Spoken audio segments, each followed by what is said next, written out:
আজি আমাৰ মুখ্যমন্ত্ৰীৰ নিযুত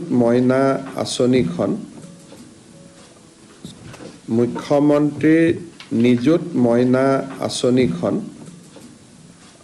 চৰকাৰীভাৱে আমি আজি কেবিনেটত আনুষ্ঠানিক স্বীকৃতি দিওঁ বা আঁচনিখন ৰূপায়ণৰ বাবে আমি সিদ্ধান্ত গ্ৰহণ কৰোঁ। মই অলপ আঁচনিখনৰ বিষয়ে আপোনালোকক বুজাই দিব খুজিছোঁ। 10মান শ্ৰেণীৰ পৰা উত্তীৰ্ণ হৈ যিসকল ছোৱালী বা ছাত্ৰীয়ে একাদশমান শ্ৰেণীত নামভৰ্তি কৰিব, তেওঁলোকে গৰম বন্ধৰ 2টা মাহ বাদ দি প্ৰত্যেক মাহত তেওঁলোকৰ উচ্চতৰ মাধ্যমিক শিক্ষা শেষ নোহোৱা পৰ্যন্ত প্ৰত্যেক মাহত 1000কৈ টকা চৰকাৰৰ পৰা লাভ কৰিব। অৰ্থাৎ হায়াৰ ছেকেণ্ডেৰী ফাৰ্ষ্ট ইয়াৰত এইবাৰ যিসকল ছোৱালীয়ে নামভৰ্তি কৰিছে, তেওঁলোকে হায়াৰ ছেকেণ্ডেৰী পৰীক্ষা বা পাঠ্যক্ৰম সম্পূৰ্ণ কমপ্লিট নকৰালৈ 1000 টকা চৰকাৰৰ পৰা প্ৰতি মাহত তেওঁলোকে পাব আৰু এই পুঁজিটো প্ৰত্যেক মাহৰ 11 তাৰিখে তেওঁলোকৰ বেংক একাউণ্টত চৰকাৰে পঠিয়াই দিব। যিসকলে 3 বছৰীয়া, এতিয়া 4 বছৰীয়াও হৈছে, যিসকলে 3 বছৰীয়া বা 4 বছৰীয়া ডিগ্ৰী পাঠ্যক্ৰম, আগতে গ্ৰেজুৱেশ্যনটো 3 ইয়াৰ গ্ৰেজুৱেশ্যন আছিল, আজিকালি গ্ৰেজুৱেশ্যনটো 4 ইয়াৰো বিভিন্ন ইউনিভাৰ্চিটিয়ে কৰিছে। যিসকলে 4 বছৰ বা 3 বছৰ গ্ৰেজুৱেশ্যন পাঠ্যক্ৰমত পঢ়িব হায়াৰ ছেকেণ্ডেৰী পাছ কৰি, প্ৰত্যেকগৰাকী ছোৱালীয়ে প্ৰথম বৰ্ষত নাম গ্ৰহণ কৰাৰ লগে লগে প্ৰত্যেক মাহত 12,250 টকা চৰকাৰৰ পৰা লাভ কৰিব।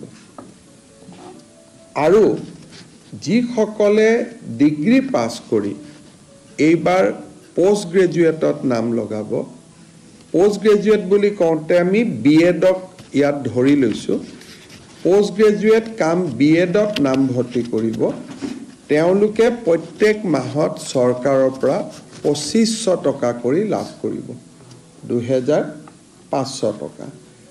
অৰ্থাৎ হায়াৰ ছেকেণ্ডেৰী পঢ়িলে 1000 টকা প্ৰত্যেক মাহত, ডিগ্ৰী পঢ়িলে 1250 টকা প্ৰত্যেক মাহত, আৰু গ্ৰেজুৱেশ্যন পঢ়িলে, গ্ৰেজুৱেশ্যন পাছ কৰি স্নাতকোত্তৰ পোষ্ট গ্ৰেজুৱেশ্যন পঢ়িলে মাহত 2500 টকা লাভ কৰিব। ইয়াত কেইটামান চৰ্ত আছে। প্ৰথম চৰ্তটো হ'ল যে যিখিনি ছোৱালীক আমি হায়াৰ ছেকেণ্ডেৰী পৰীক্ষাত ভাল ৰিজাল্ট কৰাৰ কাৰণে আমি স্কুটি দিওঁ, তেওঁলোকক আমি নিযুত মইনা আঁচনিত অন্তৰ্ভুক্ত কৰা নাই, কাৰণ স্কুটি এখনৰ দাম প্ৰায় 70,000 টকা হয়গৈ আৰু নিযুত মইনা আঁচনিত তেওঁলোকে আমাৰ বাকী ছোৱালীখিনিয়ে যদি 12,000 আমি যদি 12,500 কৰি 3 বছৰতো দিওঁ 36,000 হয়। কিন্তু ছোৱালীয়ে যদি কয় যে নহয় মোক স্কুটি নালাগে, মই নিযুত মইনাহে ল'ম, তেতিয়াহ'লে নিযুত মইনাও তেওঁ ল'ব পাৰিব। অৰ্থাৎ ছোৱালীজনীৰ ওপৰত ডিপেণ্ড কৰিব যে মই স্কুটিখন ল'ম নে মই নিযুত মইনা আঁচনিটো ল'ম। 2টা আঁচনি আমি একেলগে নিদিওঁ। তাৰপিছত আনটো বিষয় হ'ল যে এই আঁচনিখনৰ পৰা মন্ত্ৰী আৰু বিধায়কৰ ছোৱালীসকল এই আঁচনিৰ হিতাধিকাৰী হ'ব নোৱাৰিব। অৰ্থাৎ 126জন যি বিধানসভাত বিধায়ক আছে, তেওঁলোকৰ ল'ৰাটো নহয়, ছোৱালী যদি বা সাংসদ যদি তেওঁলোকৰ ছোৱালী যদি আমাৰ কলেজ ইউনিভাৰ্চিটিত পঢ়িছে, তেতিয়াহ'লে তেওঁলোকো এই আঁচনিৰ হিতাধিকাৰী হিচাপে স্বীকৃতি নহ'ব। আৰু যোনে প্ৰাইভেট স্কুলত কলেজত ফিজ দি পঢ়ে, মই প্ৰাইভেট কলেজত নাম লগাইছোঁ, মই মাহত 10,000 টকা কলেজখনক ফিজে দিওঁ, ৰয়েল গ্লোবেলত পঢ়িছোঁ, কাজিৰঙা ইউনিভাৰ্চিটিত পঢ়িছোঁ। প্ৰাইভেট ইউনিভাৰ্চিটি আৰু প্ৰাইভেট কলেজখিনিৰ ছাত্ৰ ছাত্ৰীয়ে বা ছাত্ৰীয়ে এই আঁচনিখনৰ হিতাধিকাৰী বুলি বিবেচিত নহ'ব। কিন্তু ভেঞ্চাৰ কলেজত যদি কোনোবাই পঢ়ে বা ভেঞ্চাৰ হায়াৰ ছেকেণ্ডেৰী স্কুলত পঢ়ে, ভেঞ্চাৰ জুনিয়ৰ কলেজত পঢ়ে, তেওঁলোক এই আঁচনিখনৰ হিতাধিকাৰী হ'ব।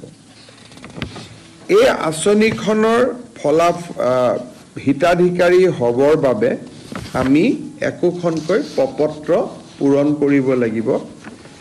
জুলাই মাহত যিহেতু এডমিশ্যনৰ প্ৰচেছ চলি আছে, সম্পূৰ্ণ পোষ্ট গ্ৰেজুৱেশ্যন কমপ্লিট কৰিবৰ কাৰণে, এডমিশ্যন কমপ্লিট কৰিবৰ কাৰণে আগষ্ট মাহ পৰ্যন্ত যাবগৈ।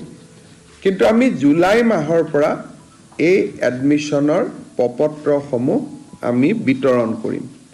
একোখন এৱাৰনেছ মিটিং হ'ব আৰু কলেজ আৰু ইউনিভাৰ্চিটিত এৱাৰনেছ মিটিং কৰি, বিশেষকৈ নৱাগত আদৰণি সভা আদিত, যিহেতু এইটো ফৰ নিউ এডমিশ্যন হ'ব, গতিকে তেওঁলোকক যাতে আমি এৱাৰনেছ ক্ৰিয়েট কৰিব পাৰোঁ, তাৰ কাৰণে একোখন এৱাৰনেছ মিটিং হ'ব।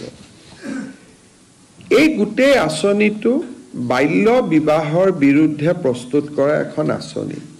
গতিকে বিবাহিতা ছাত্ৰী এই আঁচনিৰ বাবে হিতাধিকাৰী নহ'ব।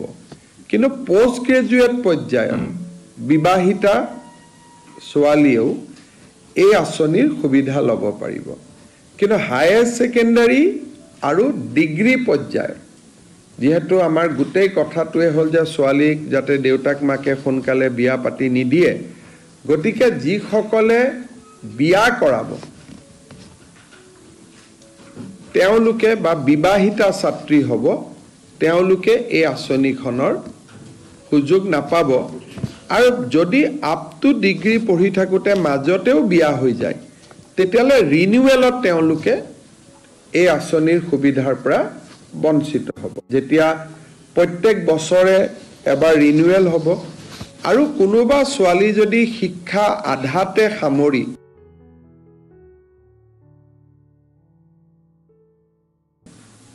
তেতিয়াহ'লেও এই আঁচনিখনৰ সুবিধা নাপাব। শেষত কোনোবা যদি ছোৱালী ৰেগিং, ইনডিচিপ্লিন, ইৰেগুলাৰ এটেণ্ডেন্ট এনেকুৱা যদি কলেজৰ অধ্যক্ষই ভাবে যে এই ছোৱালীজনী কলেজত নিয়মীয়াকৈ নাহে, ড্ৰপ আউট হয়, পৰীক্ষাত তেওঁলোকে হায়াৰ ছেকেণ্ডেৰী ফাৰ্ষ্ট ইয়াৰৰ পৰা ছেকেণ্ড ইয়াৰ প্ৰমোশ্যন নাপালে, বা ডিগ্ৰী ফাৰ্ষ্ট ইয়াৰৰ পৰা ডিগ্ৰী ছেকেণ্ড ইয়াৰ প্ৰমোশ্যন নাপালে, তেতিয়াও ৰিনিউৱেলৰ সময়ত এই আঁচনিখনৰ পৰা তেওঁলোক বঞ্চিত হ'ব। যদিও এই আঁচনিখনৰ লগত জড়িত নহয়, আমি ইলেকশ্যনৰ